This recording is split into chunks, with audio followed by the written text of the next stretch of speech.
All right, so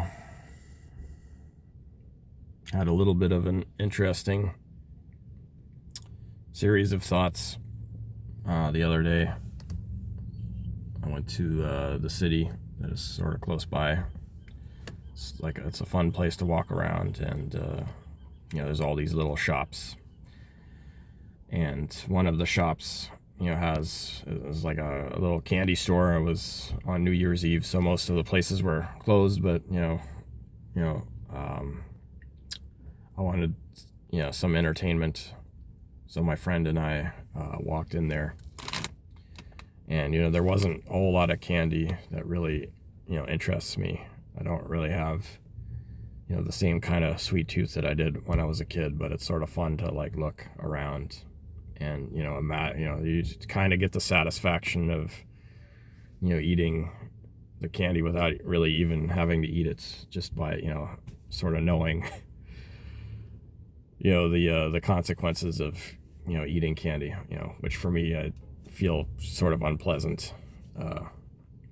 If I just I don't know, I have kind of a sensitive nervous system, so eating candy, I immediately feel uncomfortable with most of it. But the one kind of candy that I really I can still enjoy is licorice. And so we went and looked around, and there's one particular style of licorice that I like, is the salted herrings. So for those of you who don't know what salted licorice herrings are, they're like these they're like little fish shaped pieces of licorice, and they're coated in sugar, with little white grains of sugar. So we couldn't find those. This is all we could find, and that's unfortunate, because this is not as good as the salted herrings, which are also salted licorice but coated in sugar.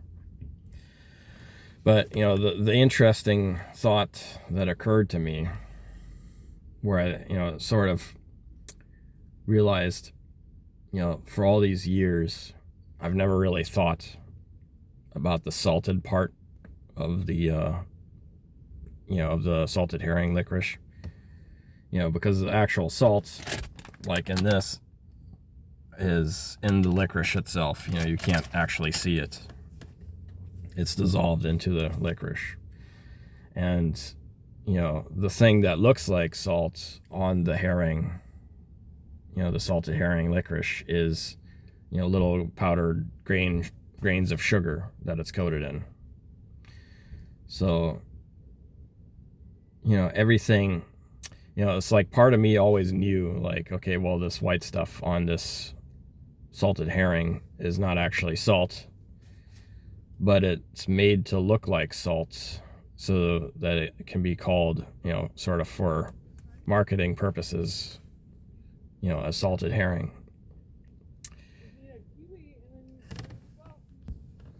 And so, it's like part of me knew that, like, that the white coating on those things wasn't actually salt. But when I looked down at this bag of salted licorice, it became more clear in the focus, like, oh, okay, like, part of me wanted to, or part of me just saw the white powder and thought, oh yeah, salted herring, oh, it's like, it must be salt. And and so it, like, but I didn't give it too much thought. It just sort of, like, I took it for granted, and it wasn't, like, important enough, it seemed, to really contemplate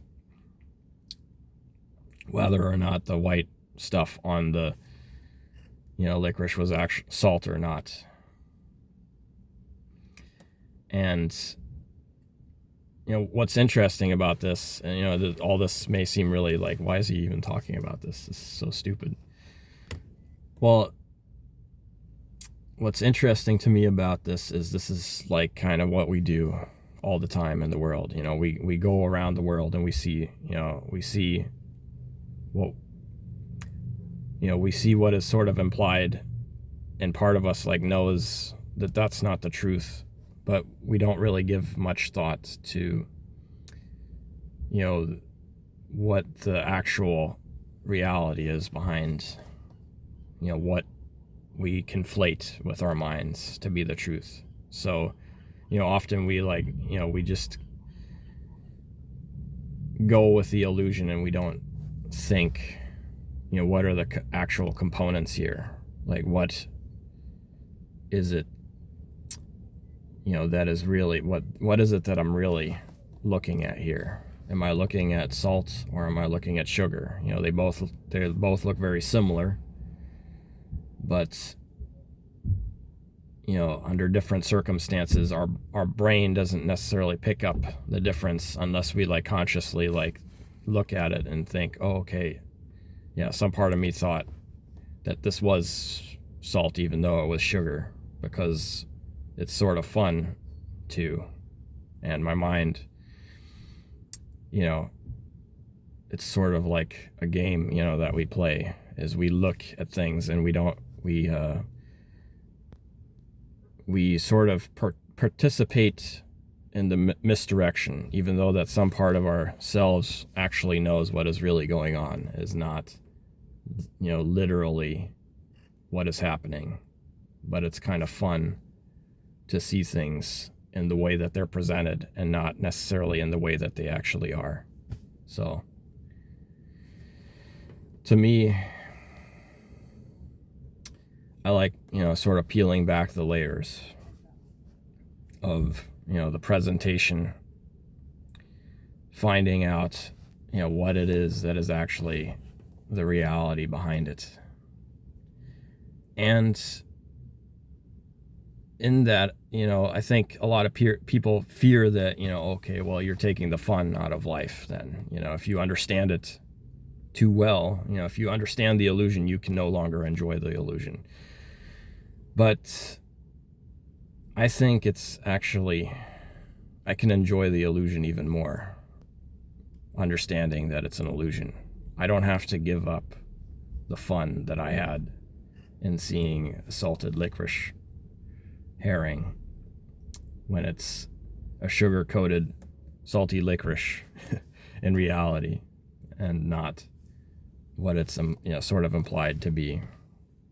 For me, that that is just as much fun to see the illusion as an illusion, because the illusion will continue regardless of whether or not we find out the truth behind it. The dance, the dancers of, that the images that dance before us will continue to dance, and they will smile at us, and they will entice us, and then they will kill us. And it's funny, to recognize the fate that we're all sort of headed to, but we're all, having fun on our way to the same place. So anyhow, just thought this was interesting.